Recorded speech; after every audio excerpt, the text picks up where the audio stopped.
What time is it? Game time! It's gonna be special. They're gonna talk about this forever.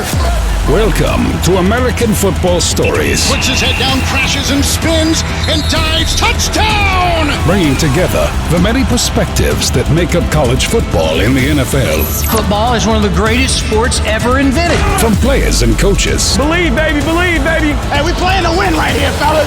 To the front office and scouts. The public is finally beginning to catch up, but they don't even know half the truth. Us against the world, let's get it. Your hosts, Robert Parker and Nick Knudsen, bring you American Football Stories.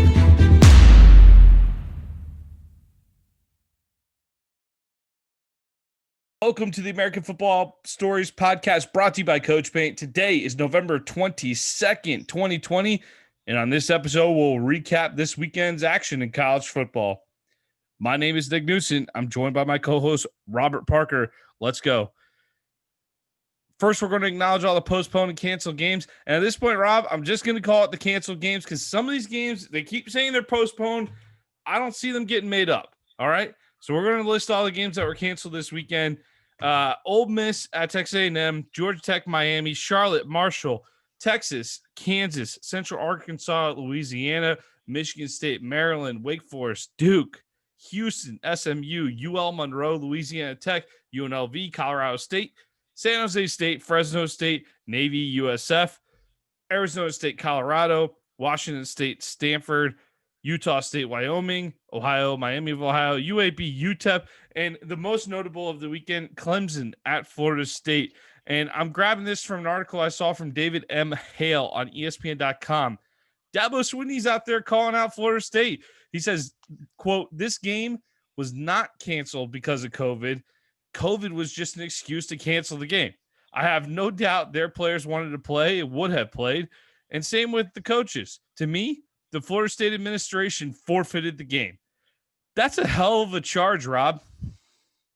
It really is, Nick. And I tell you what, I'm hoping Dabo has some evidence to kind of back that statement up.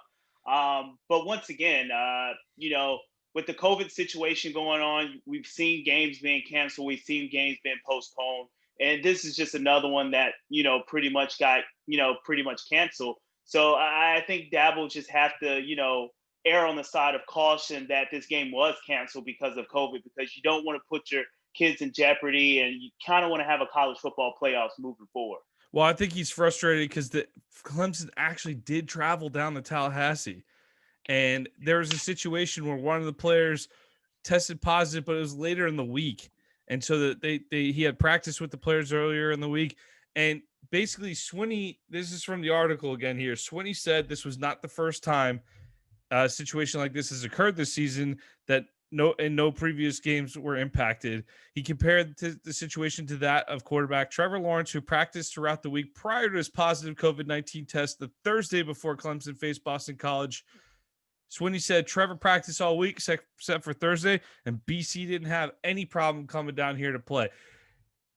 I get that his players are probably frustrated, and he probably felt like he's claiming they passed all protocols, so that they met the ACC standards for playing, and they even allowed FSU that the option to, hey, you want to push the game to Sunday or Monday, and Florida State declined. Look, as fans, it's easy to sit there and say why Florida State might not want to play this game, but do you really think the FSU administration is leaving any money on the table for not playing this game? Yeah, I don't buy that at all, and especially leaving money on the table in this particular year. That just kind of sounds insane to me. All these programs just seems like they kind of want to make a little profit here and there, and for Florida State and administrative to not put this game on, I'm really not buying that one, Nick. Yeah, and as fans, we could all chuckle and say, "Hey, FSU, glad you should be glad you didn't have to have Trevor Lawrence throw up 70 on you." But in reality, it's a difficult situation, difficult year. Okay, Swinney, you're not happy about it. Just shut your mouth, man. Just shut up and play. Like, get ready for your next game. It's been a difficult year. You guys have missed games too. Like, I get that you probably were annoyed that you had to make the whole trip down there, and you're just sounding off a little bit about it. But I don't think it's a great look.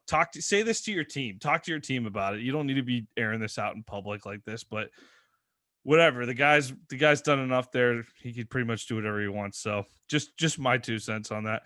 All right, let's go over some of the scores from this weekend. Tuesday, we're going to start action on Tuesday. Even though we read these games with the picks column on Wednesday, we're gonna include them on this one too. Tuesday, November 17th. Buffalo crushes Bowling Green 42-17, Kent State 69, Akron 35. Those games feel like they were 3 weeks ago.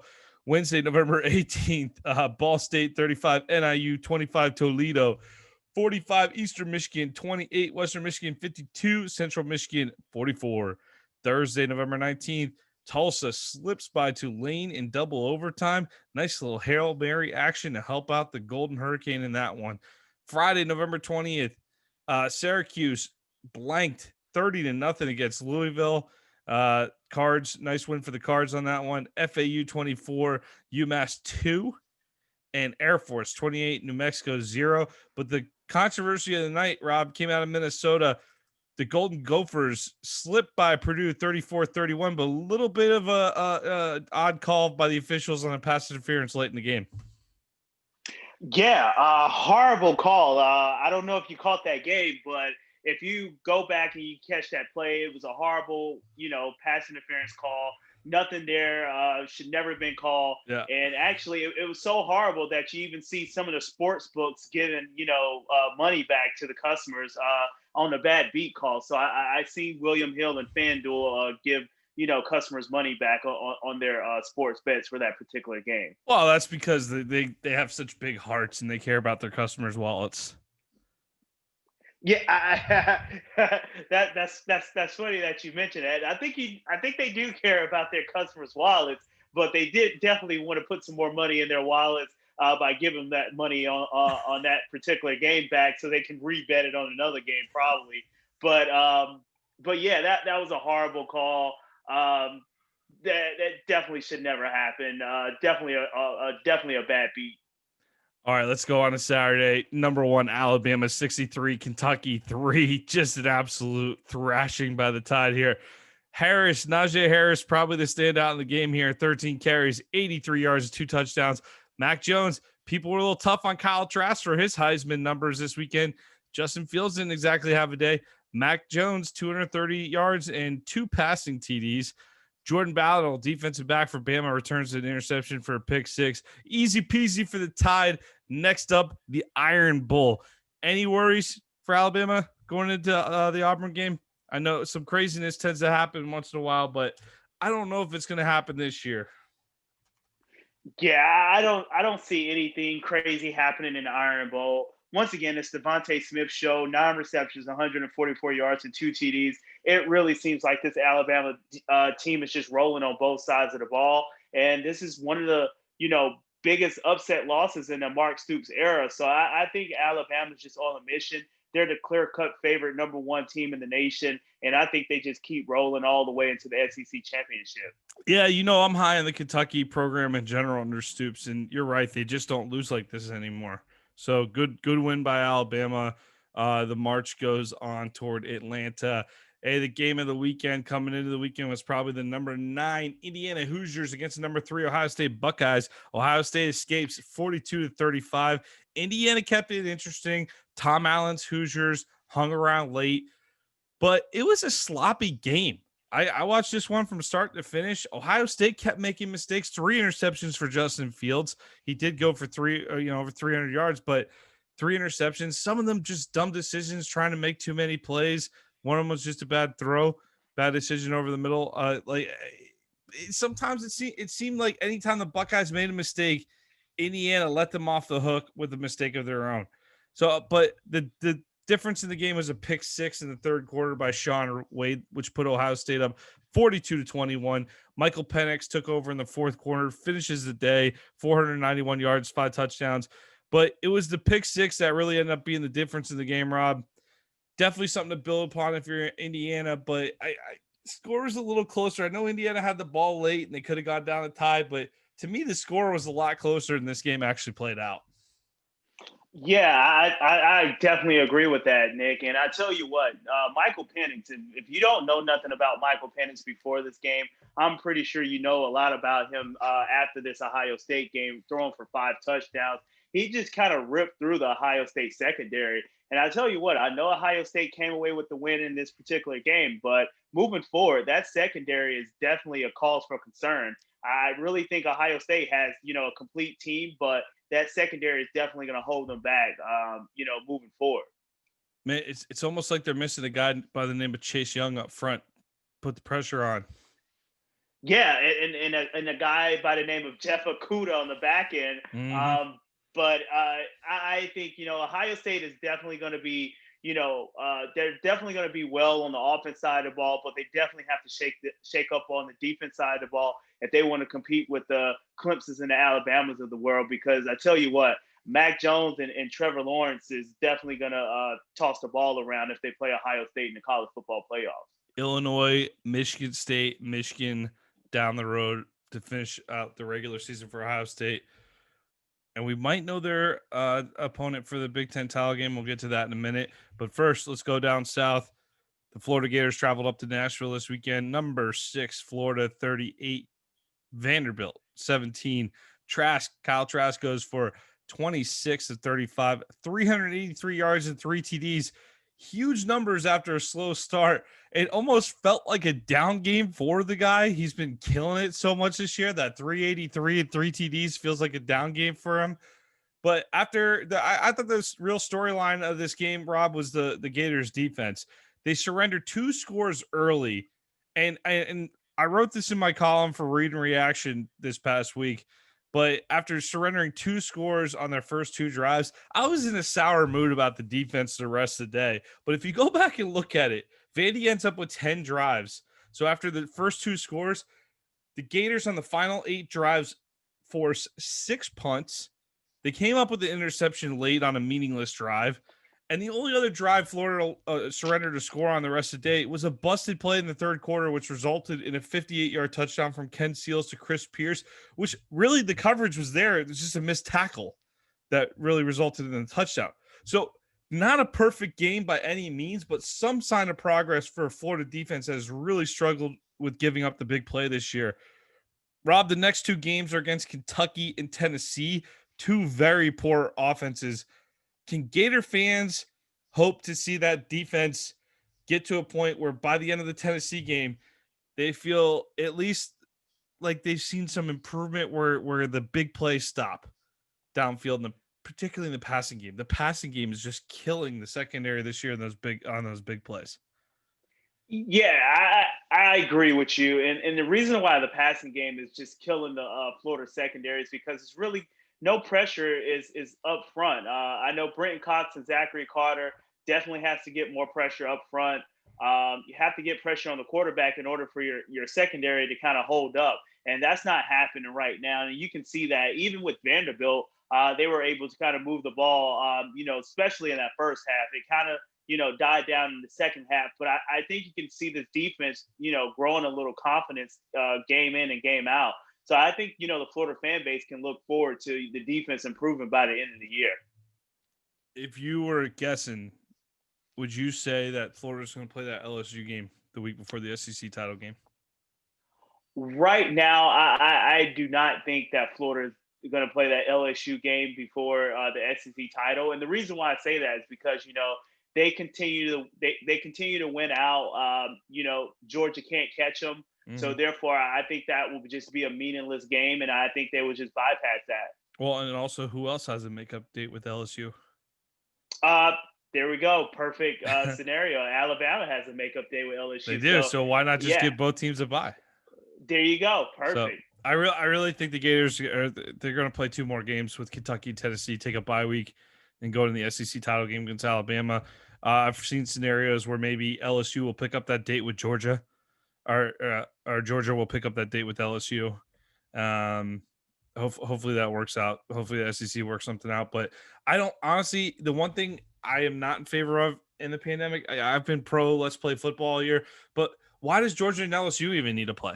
if you don't need to play, it's not deciding anything. Just unless the two schools want to play and it's not a big deal, like let them play. But like, I mean, I'm sure it'll be good for TV. But to me, if I'm the SEC, I'd be like, just stay home, guys. Like, let's start looking ahead till 2021. We got through this horrendous season. Let's try. Let's just stay healthy, everybody.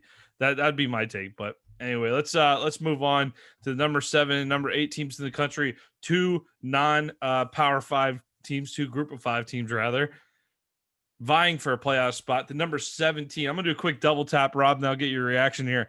Number 7, Cincinnati Bearcats go down to Orlando, defeat the UCF Knights 36-33. Cincinnati could have punched it in for a late score, but they held up. I didn't really understand the move, but they melted. They ended up melting the clock. But if you score, you go up 2 possessions. I would have just scored at the end if I was Cincinnati. They kind of played around with it a little bit. But I've held up on hyping this Cincinnati team to any degree until they passed this test. UCF, 10 guys opted out this year, so they've been a little rusty, particularly that defense is just tough to watch sometimes. But the offense is still elite. Dylan Gabriel might be the most underrated quarterback in America. The guy can do some awesome things. UCF held a 25-22 lead early in the fourth, but the Bearcats responded immediately and buried the Knights in the fourth quarter. UC survives, advances to 8-0. They got dates with Temple and Tulsa left in the regular season before the AAC title game, which might again be against Tulsa, I believe. North Alabama went out to Utah to play BYU, FCS opponent for the Cougars, doing nothing to bolster that resume. BYU wins 66-14. They were up huge at halftime. They just let off the gas in the second half. Cougs dominate. Boring game. But, Rob, BYU doesn't play again until December 12th. So they're sitting at 9-0. I believe they're the only 9-0 team in America. But let's say the playoff scenarios fall perfectly into place where it's either undefeated Cincinnati or undefeated BYU with the resumes we have today. I feel like the pundits have started to go to work on this, and they're already citing Cincinnati as a better resume. But according to you, and just looking at the eye test, I agree, by the way, Cincinnati resume is better. But according to my eye test, BYU is a better team that presents a tougher scenario for a Power 5 opponent, like if they were to play Notre Dame or something, let's say, or it would probably be Alabama. So BYU at least has a top-level quarterback in passing game. No disrespect to Desmond Ridder. He certainly showed the ability to throw the ball this weekend. But I don't think he's Kyle Wilson. I just think this Cougars team, they got crazy athletes all over the field. Cincinnati, good team too. I just think BYU would beat Cincinnati head up. What do you think, Rob? Yeah, I'm definitely in agreement with that. I know one of the criteria that, David Pollack, I was watching, ESPN Game Day this past weekend, and one of the criteria that David Pollack talked about is, the team that has the best quarterback. And just like you mentioned, I think Zach Wilson is a better quarterback than Desmond Ridder. I'm not taking anything away from Desmond Ridder. I think he's an exceptionally good quarterback, but I just think Zach Wilson is a better quarterback and he can get the job done. And when it comes to, college football right now, it just seems like whatever team can score the most points, that's the team that's going to win. And I think, all in all, BYU can score the most points between the two. So therefore, I like BYU over Cincinnati if they were to go, head-to-head matchup, or if one of those had to be taken for the college football playoffs, I would definitely go with BYU. So we see it similarly. Put yourself in the shoes of the committee. Do you think they're going to be too stuck on the resumes and give it to Cincinnati? I think ultimately when it comes down, they will get stuck on the resumes, and then Cincinnati will win out just based off the resume. I know BYU is trying to add, another game. But I know it's a lot of complications going on with that. So I really think it's just going to come down to the strength of schedule, and Cincinnati ultimately is going to win out with that one. Well, I'm glad you brought that up because that makes a nice segue into my next question here. The Pac-12 ruled that teams can play out-of-conference games this season despite starting late because they wanted to keep it in conference and they wanted to do a shorter season. And basically, they're saying our plan sucked and they're throwing it out the window. They're saying you can play out of conference games because there's too many teams that are getting multiple games canceled in a shortened season. So do you see BYU landing a game with the top Pac-12 contender like Oregon or USC in the next couple weeks? I mean, I could definitely see that, kind of in the workings, and that would definitely help out BYU. And the You know, Pac-12. and the Pac-12. But once again, a short turnaround and just trying to put a game on like that, I think is going to be, a lot of blowback with that, and a lot of, kind of stuff that's going to hold it up. So I don't see it happening in the next couple of weeks.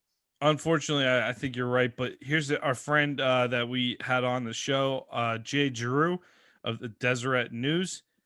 He says that BYU is kind of laying low on this right now. They do want that other game, but their best interest may not be to play it right now. They have to see where if the playoff is on the line. So they want to see where they're going to be ranked this week. The college football playoff rankings come out for the first time. They want to see where they are. And if they feel like, hey, we're in line where we have a shot, and if we go play in Autzen Stadium and knock off Oregon, and that gets us in, great.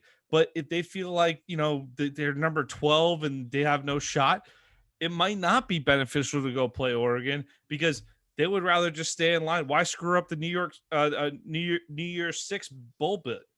You could still go to a New Year's Six bowl at this point if you stay undefeated. So what do you think of that strategy? That's quite some that's quite a dilemma if you're a BYU athletic director. Yeah, you're right about that, but it makes sense. It's one of those things that definitely makes sense. You kind of want to hold off to see where you're placed in the the first college football playoff rankings. And if it behooves you to play another game, then I think BYU would try its best to add another game. But if not, I think they would just be okay with the New Year's Bowl that they're definitely probably going to make, having an undefeated season.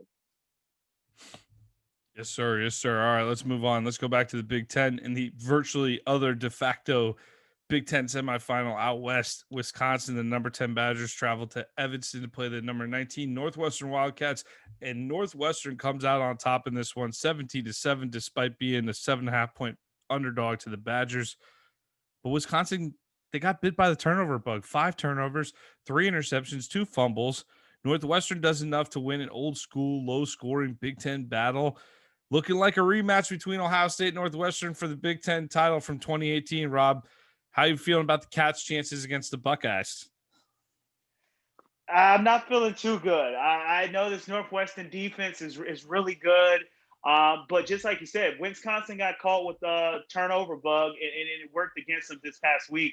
I just don't think Northwestern has enough on the offense side of the ball to compete with Ohio State. If that's ultimately if that's the matchup that we're going to see later down the line. So I definitely give the matchup to Ohio State in this one. Wisconsin turned the ball over 5 times. They scored 7 points. Ohio State turned the ball over 3 points. They scored 3 times. They scored 42. So that should put something in perspective. I know it's different games, but Ohio State's offense is an absolute juggernaut, and I'm not sure Northwestern can remotely keep up with it. I think it's really looking like the Buckeyes have a super easy path to the playoff, almost as easy as we were saying Clemson's was at the beginning of the year. But let's see if Clemson ever gets on the field for another game again here. All right, UCLA goes out west, faces Oregon. Oregon survives the late run by their old coach, Chip Kelly, 38-35. The Ducks get by. The Ducks were up double digits at different stretches, but UCLA, they just kept hanging around. And we'll talk about Oregon plenty this year, Rob. So I want to focus on UCLA for a moment. UCLA has been pretty marred by all these, they really haven't had a significant win in the Chip Kelly era. And it's been pretty disappointing, I would say. And I was extra disappointed when they opened their season with a loss to Colorado. Felt like they had built momentum a little bit last year at times. Felt like that they could come out and at least, hey, Colorado, that's a good start to the season. Let's get on the win. Let's get on the winning side early. After they lost the Colorado game, I was just like, forget them. But the Buffs followed that up with a win over Stanford. And now we've seen UCLA dominate Cal and hang around Oregon. So what I want to ask is, are things as bleak as they've been made out to be at UCLA, or does Kelly just need another year or two to turn this thing around? I think you have to give him another year or two to kind of, turn things around. Once again, he didn't have his starting quarterback in this one. So I think, that was you have to commend Chip Kelly and take your hat off to him for actually keeping the game close with a backup quarterback.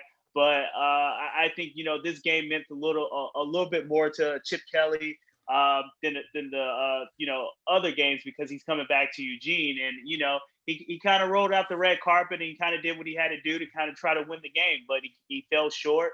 But I think just like you said, we're going to talk about this Oregon program later.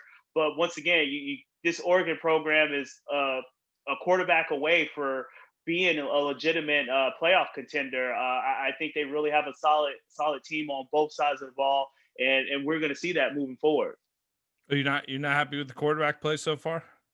I am, but I think once again, when you have Justin Herbert in the NFL, cutting it up, he's probably going to be the offensive rookie of the year right now.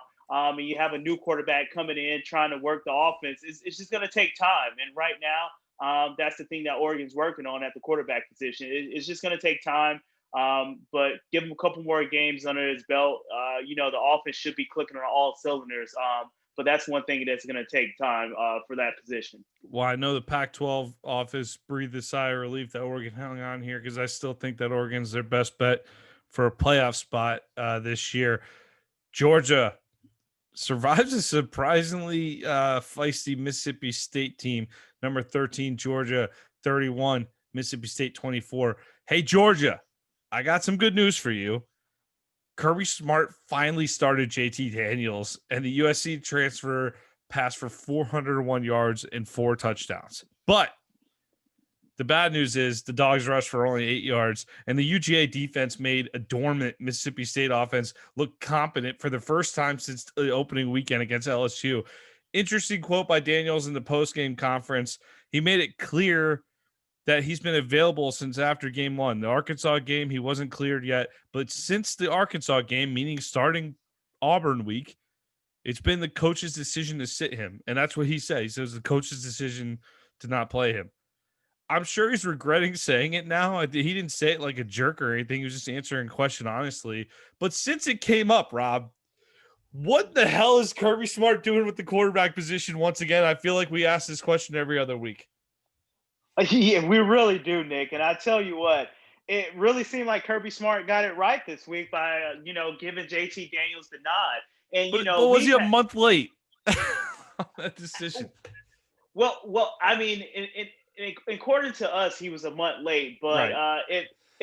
I know, you kind of have to protect the player from themselves. If JT Daniel was still kind of, not 100% healthy with the knee and everything, then I think Kirby Smart, did JT Daniels, the right way by not kind of throwing him in there.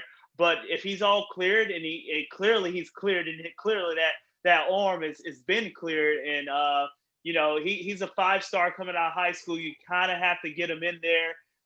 Even if Georgia's not going to go on to win anything this year, you kind of have to prepare him for next season. And I think this was a great move for Kirby Smart. I agree with you, and I think I'm obviously giving Georgia a little bit of a hard time and Kirby Smart a hard time, but if Kirby Smart felt like JT Daniels was the best option and was totally healthy, I'm sure JT Daniels would have played right away, right? Like, I mean, especially he was not cleared in week 1. Fine. However, do you think, how long ago was the Florida game? How many weeks ago? That was a couple weeks back. Yeah.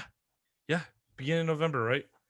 First weekend in November, and what is the third weekend in November? Are you telling me that his knee got magically better in 2 weeks? Like it's that much better 2 weeks later? Do we or do you think that the loss put extra pressure on him to play him, and maybe he wasn't ready still, but he put him in? It's one of those two options. Either Kirby wasn't ready to play JT, but the loss in the quarterback play against Florida forced his hand and to put him in this year and let him play against Mississippi State, or because they had the Missouri game canceled after Florida, remember? So he had the extra week to maybe wrap his mind around and get prepared. All right, let's go with it. Let's give it a shot. Or Daniels really still isn't ready and he's forced. I don't know. I don't know what it is, but it's just, it never makes sense, anything they do at the quarterback position. And all I can leave you with, if you're a Georgia fan, And if you're a quarterback considering going to Georgia, ask yourself this question. Does Georgia under Kirby Smart maximize the quarterback position or not? And if I'm a top quarterback recruit, to me, I'm crossing Georgia off my list, Rob. Yeah, I think that's a fair question that you asked, Nick. And I tell you what, the one thing about, Georgia in a quarterback position is that, you can only have so many. The quarterback position, you can only roll one out there at a time. And I know you want to have a capable backup just in case your guy goes down with injury. But at the end of the day, to have a quarterback room stock load of talent, and for me, it seems like you can't get the right one on the field. That's a problem that Kirby's had, the last couple years. And it just seems like it's going to be a problem that's going to plague, Georgia and that program moving forward, unless Kirby Smart can kind of, hone in on one guy. And it really seems like it's going to be JT Daniels. But just like you said, you have Carson Beck, Brock McGriff. Or Vandergriff. So, is it Vandergriff? I'm sorry. It's not Vandergriff. Yeah. So you have these guys, these top tier quarterbacks coming out, and they're going to be sitting on the bench for at least a year or two, and depending on how Kirby works the quarterback room, they might be transferred out. So I definitely think it's fair to kind of look at that quarterback room before you sign on the dotted line to go to Georgia. Jake Fromm was a great college quarterback. There's nothing wrong with the guy. He did not significantly improve from year 1 to year 3, though. If you go look at his stats, it's pretty stagnant. I mean, good numbers. Any program would be happy to have a guy like that. I can't blame him for sticking with Fromm. He must have liked the guy.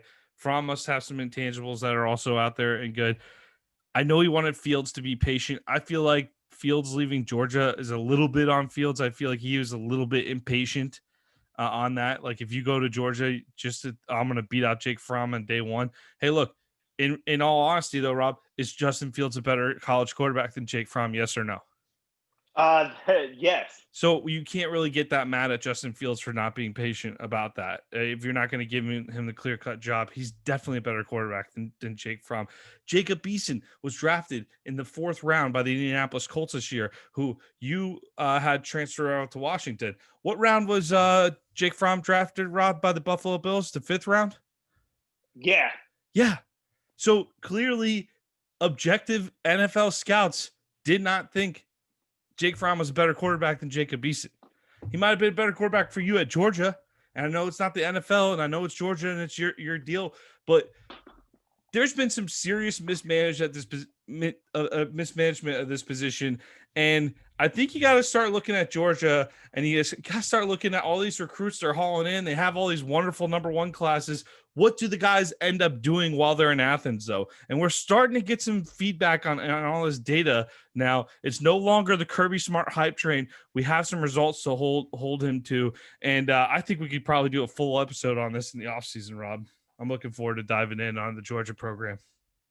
Oh, yeah, we could definitely dive in on the Georgia program, specifically the quarterback position, just like we've been talking about. So it would definitely be a great episode moving forward to kind of dive into. Yes, sir. But for now, we got to move on. Let's go to Bedlam, Oklahoma. 41, Oklahoma State 13. Not really competitive in that one. Coastal Carolina survives. They were down at one point against App State, but they end up getting the win 34-23 to stay undefeated. Iowa State 45, Kansas State 0. I have no idea what's happened to Kansas State. They were playing some okay ball at the beginning of the year when they beat Oklahoma. Now they can't score a point on Iowa State. Don't get it. Trojans, USC go out to Utah 33-17. USC wasn't particularly pretty, but a 21-point second quarter and a second half shutout gives them a drama-free 33-17 win over the Utes. USC plays Colorado, Washington State, and UCLA to close out the season. Are the Trojans going unbeaten in the regular season? That's the way it's looking. I know I haven't been too high on this USC team. Especially with the could have been losses to the Arizona schools in Arizona and Arizona State. But just like you say, you might not win how you want it in a blowout fashion. you might have to gut it out and grind it out. And that's what USC's been doing in the first couple games. But they get a big win against a Utah team who hasn't. That was the first game of the season for them, and they kind of went out there and took care of business. So I tip my hats off to USC, and I think they're going to go undefeated within the conference. Dun, dun, dun, dun, dun, dun, dun, dun, dun. You doing the peace sign? It's V for victory, right? That's what they do.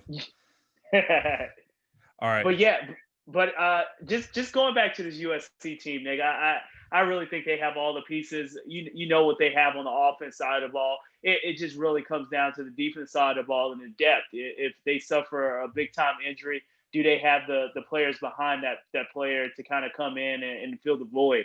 So I think that's going to be USC's problem for the remainder of the year. Well, luckily they have a shortened season, so hopefully and they're not going through a 12 game stretch here.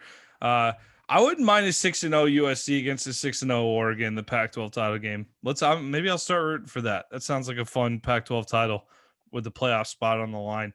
All right, Liberty goes to NC State. Rest in peace, undefeated Liberty Flames. It wasn't exactly a barn burner here. NC State comes up with a blocked field goal at the end of the game to preserve a 15-14 win over Liberty. Now that Liberty is lost and we don't have to talk about this season as much, and I'm really saying they have a chance to spoil Coastal Carolina's perfect season in a couple weeks, but the loss really knocks Liberty out of the spotlight nationally. So let's focus on the most pressing question that most college football fans care about. It's wild to think about how untouchable Hugh Freeze appeared to be after resigning from Ole Miss in July of 2017. I think he was a widely panned hire at Liberty. Not a lot of praise for Liberty for hiring the guy, but he produced good on-field results at Liberty, and he did at Ole Miss in the SEC. And granted, I know some of his tactics were not right at Ole Miss, and I'm not sure if he was really doing a whole lot of what other people aren't doing. They just were sloppy at Ole Miss, so maybe he's gotten better at Liberty. But I want 3 top destinations for Hugh Freeze, Rob. There's no way he's staying at Liberty. There's no way he's staying. I would think that as well. It really seems like, he's having, a resurgence at the coaching position. It seems like he's ready to take on a big program again. But, he actually came out and he said he's at peace, and he said he doesn't see himself moving on from Liberty. Oh, but sure. You've seen coaches say that before, and then they kind of go against what they said and kind of move on. So I can kind of see Hugh Freeze moving on, and definitely one of those locations that he can move on to is the Wolverines, Michigan Wolverines. Come on. We're definitely going to talk about that. But it's a couple spots out there that I can see Hugh Freeze moving on to, outside of the Liberty program. What else you got? Throw me 2 more. Let's just give 3 spots for people to think about. I can actually see, the way that the Florida State, program is going, and how they got Willie Taggart out there. I can kind of see Mike Norvell kind of getting out there similar, and Hugh Freeze being a candidate for the Florida State job as well. Yeah. All right. What else? Outside of that, some big time programs. Maybe Jeremy Pruitt in Tennessee. Maybe Tennessee looks at Hugh Freeze a little bit.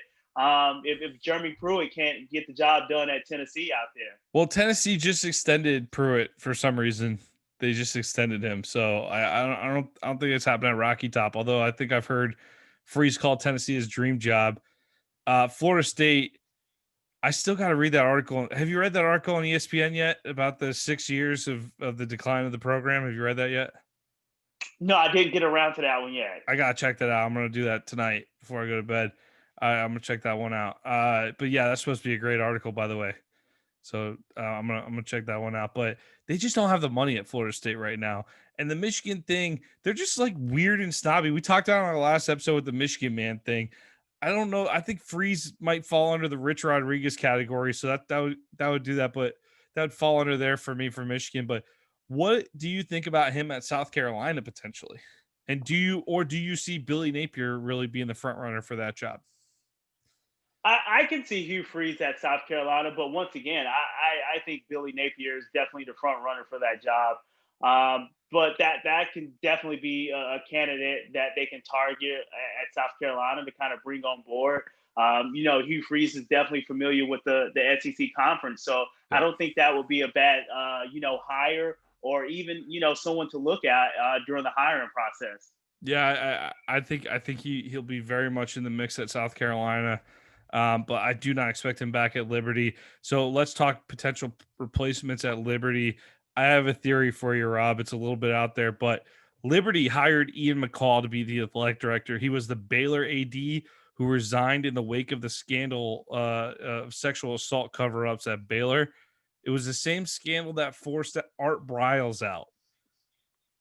I can see Liberty potentially bringing back Art Briles when he's considered almost untouchable from a publicity standpoint, just like Hugh Freeze was a few years ago. Can you see Art Briles get another chance at Liberty? I could see Art Briles getting another shot at it. And if he winds up at Liberty, I think that would be, a great stepping stone move to kind of, get back within the collegiate game and kind of work his way back up to the top. But Art Briles, you know what he's dealt with at that Baylor program, and I think this would be a great, kind of welcome back to the collegiate era for him to kind of, take on this Liberty program. Yeah, obviously there were some horrendous oversights on Briles' part, but I mean, at the end of the day, Freeze made some big mistakes too, ends up coming back. And I know there were different errors, but I just think this is America. People get second chances all the time. I think Art Briles has been gone long enough where that might be the right situation for him to potentially get a shot. Auburn 30, Tennessee 17, Memphis 56, Stephen F. Austin 14, Illinois 41, Nebraska 23. Did you see the Illini's tweet after the game where it said, "Hey, Nebraska, thanks for bringing back Big Ten football"? Yeah, I thought that was awesome. I thought that was hilarious. And we've been seeing a lot of tweets kind of go out, kind of throwing some shade after the game. We saw Maryland kind of tweeted, how PJ Fleck in Minnesota say rowed a boat, and they kind of tweeted out the boat has been capsized. So we've kind of been seeing this back and forth with schools within the conference, kind of throwing shade at each other. So I thought this was great, especially with Scott Frost trying to get Nebraska to play within whatever conference they wanted to play in, just to get back and play some football. So I thought this was a great shot that Illinois took after the big win. I mean, I'm a little stunned at the result here. I'm continually disappointed in Nebraska. I'm so waiting for them to turn a corner under Scott Frost. And that's another program we're going to do deep dives. We might have to do like a 4-part series on why Nebraska, what the hell is going on with Nebraska and how to fix that situation, because I definitely believe they got the right guy in place there. So it's just that would be a fun case study to do. So we might have to get our sources deep in Nebraska. And if you're listening in a cornfield out there, Nolan, I'm talking to you. We might have to get you on talking about the Huskers soon. All right. Texas State 47, Arkansas State 45, East Carolina 28, Temple 3, Army 28, Georgia Southern 27. Great interview by the Army head coach after this game. And why Jeff Monken, right? That's his name, right? I was totally blanking on his name for a minute. Jeff Monken, former Georgia State coach too, or Georgia Southern coach Jeff Monken, now with Army for the last several years. Great interview with him where he teared up after the game talking about the effort of his guys. And check that out on Twitter if you like a good coach getting fired up about his guys and a little bit emotional about the effort there. Good clip I saw on that on Twitter. All right, LSU 27, Arkansas 24. Good fight out of LSU to pull out this victory. I don't care that LSU is down this year. I still find the 1-year turnaround at Arkansas to be incredible. Like I don't care. I don't think this is a disappointing loss for Arkansas because talent-wise, you're still outmatched on the field in this one. Here's my question about Arkansas going forward, though, Rob. Do you see the Hogs hanging with LSU next year, or is this like a Minnesota type situation where you're going to lose some key pieces and maybe Pittman's group, who no one's going to sleep on next year, just like no one sleeps on Minnesota anymore. No one's going to sleep on Arkansas next year. Should we expect a step back for Pittman's sophomore campaign? I wouldn't say a step back. As long as Sam Pittman can kind of get the right quarterback in there, I think they would do fairly well. I don't think they would take a step back. I know right now is a 1-year deal pretty much with Felipe Franks transferring over. So you have the experience, but once again, this is probably one of the better games Felipe Franks has played within his career. But at the end of the day, you still have the inconsistencies, the ups and downs with Franks at the quarterback position. So I think once you get a solid, steady quarterback in there, I think Sam Pittman would definitely do well moving forward. Good take. All right. FIU falls to Western Kentucky 38-21.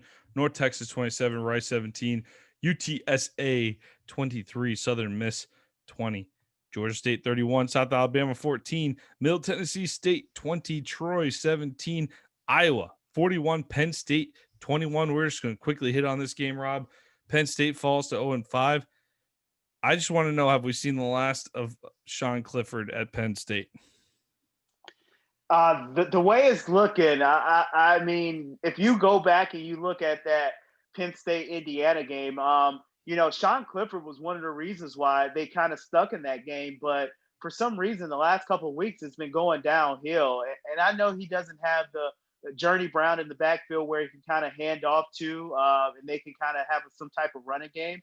But I really think, we might see the end of Sean Clifford moving forward just to get some, new up and coming talent in there, just get some experience for next year. San Diego State falls to Nevada 26-21. Oregon State 31, Cal 27, Virginia 55, Abilene Christian 15. I saw Charles Snowden Jr. goes down with an injury in that one. He has accepted a Senior Bowl invite. Leg injury, good defender for the Cavaliers in that one. Disappointing loss for them going forward, but it's been a pretty tough season for Virginia anyway. So kind of wrapping up here in the next few games anyway for them. Pittsburgh 47, Vatech 14 in the I can't explain either one of these teams game. Rob, what happened here? I mean, I did a parlay. I did a parlay on Saturday, and Virginia Tech over Pittsburgh was just one of my no-brainer games I threw in there. Yeah, I have no clue what's going on with this Virginia Tech program. But Pittsburgh has not been playing well. Pittsburgh hasn't been playing well. I mean, we had a lot of stock in Pittsburgh early in the year because of Kenny Pickett at the quarterback position. But, they just haven't been playing well. And they actually, they come out and they put a solid game together. So it's kind of baffling at this point. All right, let's go down. South Carolina scores 10 points late to cut into a 17-0 Missouri lead, but the Tigers escape Columbia, South Carolina with a 17-10 victory in Mike Bobo's first game replacing Will Muschamp as interim coach. Game of the night for me, Rob, easy one. Michigan Rutgers. I was tuned in to Piscataway, New Jersey all night. 3 overtime loss for Rutgers, 48-42. Michigan comes up. Was it the game of the day? Yes. Was it the game of the year? No. This game had a little bit of everything. It wasn't pretty. It wasn't a pretty performance. If you're being tough on Rutgers, obviously you can be tough on Michigan, but you can criticize a lot about what Rutgers did. But I'm just impressed with how Schiano has this team competing. Right? This was Rutgers' closest, their closest Big Ten loss in 2019 was by 21 points. Michigan beat them 52-0 last year. What do you think about this Rutgers program? We saw some more trick plays out of them. We saw some things get called back. An onside kick, a nice attempt at an onside kick get called back. I think this Rutgers team is very entertaining. Yeah, they are very entertaining, and I kind of think you're seeing what Greg Schiano and a good coach coming into a program can do for you, and that's what's happening with Rutgers. Maybe they don't have the necessary talent to kind of compete with the Michigans and the Ohio States week in and week out, but they have enough talent to be competitive, and I think that's what Greg Schiano is doing with this Rutgers team. And once he gets those horses in there, he's definitely going to shake some things up in the Big Ten, kind of like what Indiana is doing this year under Tom Allen. All right. So we said our nice things about this game. Now we have to talk about Michigan. First off, good job getting the win by Michigan. You're down by 17-0. Ha, it's Rutgers. Yeah. But 17-0 is tough to come back from no matter who you are. Harbaugh on the offense, they have an identity problem. We talked about it at length with Jeremy last week on our Big Ten episode with Jeremy Coleman. But did Cade McNamara just solve the problem for Michigan at quarterback?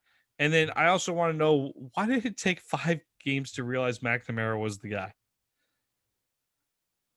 Yeah, that's definitely a fair question. But I tell you what, the game that Joe Milton had against Minnesota, you kind of saw the flashes of what Harbaugh pretty much was probably seeing, throughout, the little bit of training camp that they had right before the year.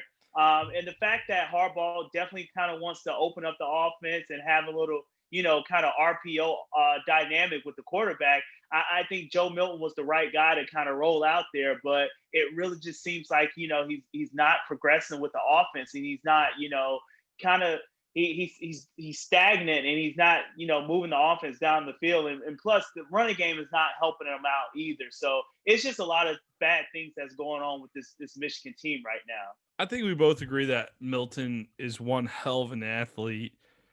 But did you see him throw downfield? I feel like the guy throws on a line drive every time he goes over 10 yards.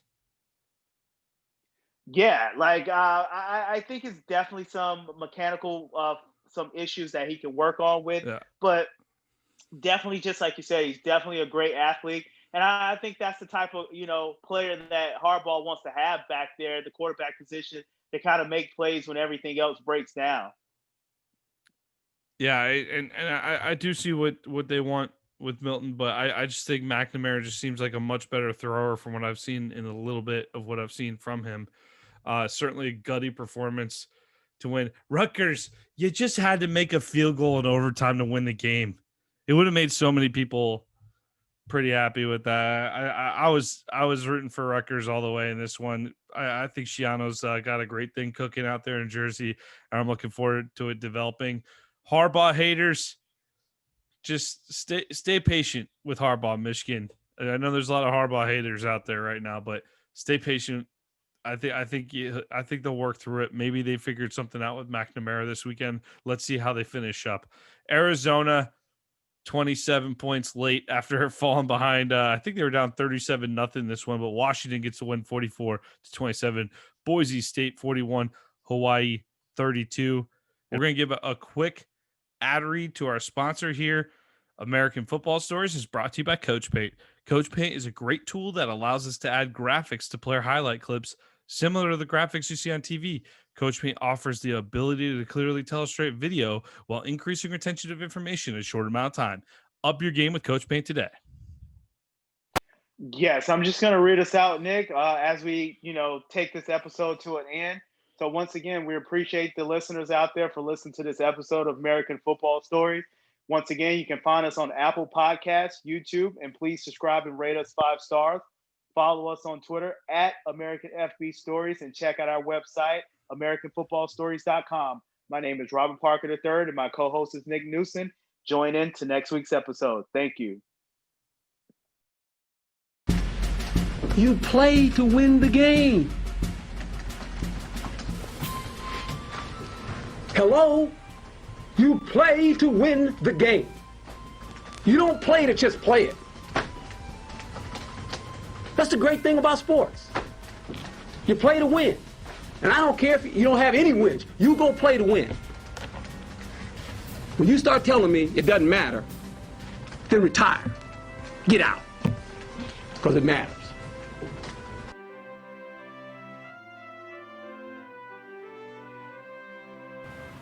I hope there's Bigfoot. I don't think there is. The reason I don't think there is because we found bones of dinosaurs and everything else, but we haven't found bones that I've heard of Bigfoot.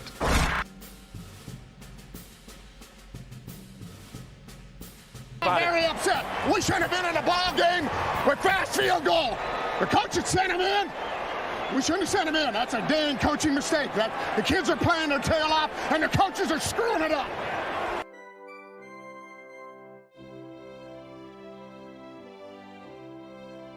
We just got to stop that little inside trap. You know, the option didn't hurt us much. We played pretty hard. We just got to stop that inside thing. Offensively, we kind of sputtered around, got the ball in the end zone. You know, defensively, we got to get out off the field on that 2-minute drive.